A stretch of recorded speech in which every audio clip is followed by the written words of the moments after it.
Hi అండి, అందరికీ నమస్కారం. నేను మీ Venugopal Reddy from Josh innovations private limited, Edunine BiPC career guidance. 35,000 మాత్రమే ఇండియాలో ఒక ఫ్రెషర్గా శాలరీ ఉంది.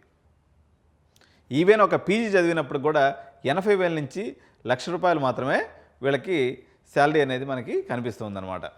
సో ఈ మెడికల్ ఎడ్యుకేషన్ ఏదైతే ఉందో, ఈ మెడికల్ ప్రొఫెషనల్స్ని మనం కాపాడుకోవాలి. ఈ యొక్క హత్యలు ఏదైతే ఆత్మహత్యలు జరుగుతున్నాయి, 100 మంది చనిపోతున్నారు, ఇటువంటి జరగకుండా ఉండాలన్నట్లయితే కొన్ని పాలసీస్ తీసుకురావాల్సినటువంటి అవసరం ఉంది. ఇందులో మెడికల్ ఇన్స్టిట్యూషన్లో పర్టికులర్గా యాంటీ ర్యాగింగ్ అనేది చాలా ఉధృతంగా చేయాల్సినటువంటి పరిస్థితి ఉంది. అదేవిధంగా వర్క్ అవర్స్ పాలసీస్, ఏదైతే ఇంటర్న్షిప్లో ఉన్నప్పుడు వర్క్ అవర్ పాలసీస్ ఉంటాయో వాళ్ళ యొక్క ఎనర్జీ మొత్తం బర్న్అవుట్ కాకుండా ఒక ప్రాపర్ షెడ్యూల్ వేసి దాని ప్రకారం జరగాల్సినటువంటి అవసరం. ఈ విధంగా మనం చూసాము. ఆర్జేకర్ ఆసుపత్రి ఏదైతే ఉందో, మనకి వెస్ట్ బెంగాల్లో జరిగినటువంటి ఇన్సిడెంట్ మన కళ్ళ ముందే ఉంది.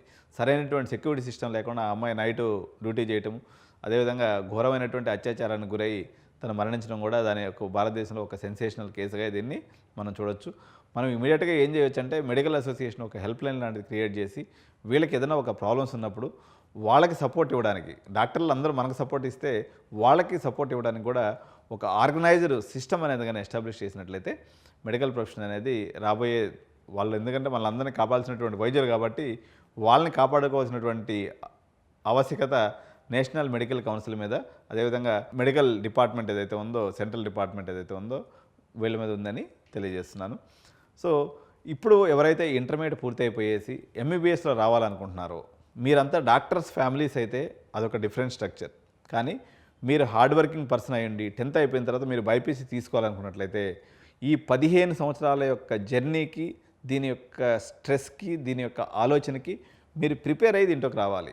వచ్చిందంటే ఓకే, మీకు ప్యాషన్ నుండి వచ్చారు, it is well and good. కాకపోతే ఇక్కడ ఏదో అద్భుతాలు జరిగిపోతాయి. ఇప్పుడు మీరు 10th అయిపోయిన తర్వాత, ఇంటర్మీడియట్ అయిపోయిన తర్వాత ఏ మెకానికల్ సివిల్ తీసుకున్నా కూడా మీకు ఇంతే శాలరీ వస్తుంది. కాకపోతే మెడికల్లో ఒక రెస్పెక్ట్ అనేది ఉంటుంది. నిజంగా మీరు ఈ రెస్పెక్ట్ని కోరుకున్నట్లయితే ఈ 15 సంవత్సరాల యొక్క మీ యొక్క యవ్వనమైనటువంటి జీవితాన్ని దీనికి త్యాగం చేస్తే దాని తర్వాత దాని యొక్క ఫ్రూట్స్ మీరు అనుభవిస్తారు. అది కూడా ఒకప్పుడున్నంత ఉధృతంగా అయితే ఈరోజు మెడికల్ ప్రాక్టీస్ లేవు, కార్పొరేటైజేషన్ అయిపోయింది. వాళ్ళు శాలరీస్ ఇచ్చి పని చేయించుకుంటున్నారు. మీరు 30 years కంప్లీట్ అయితే మీకు నిజంగా ఫుల్ ఫ్లెడ్జ్డ్ సంపాదన వచ్చేసరికి మరో 20 ఏళ్ళు పడుతుంది అనమాట. అంటే మిమ్మల్ని మేము ప్రూవ్ చేసుకొని మార్కెట్లో మీకు డిమాండ్ వచ్చి అప్పుడు సంపాదన అనేది మీకు రావడం అనేది జరుగుతుంది. ఇదైతే కొన్ని ప్రాక్టికల్ రియాలిటీస్. దీన్ని అందరూ అర్థం చేసుకొని దానికి అనుగుణంగా మీ అడ్మిషన్ ప్లాన్, అది ఆఫ్టర్ 10th అనుకోండి, లేకపోతే ఆఫ్టర్ ఇంటర్మీడియట్ తర్వాత కూడా ప్లాన్ చేసుకోవాలని పేరెంట్స్కి తెలియజేసుకుంటూ thank you so much. By by.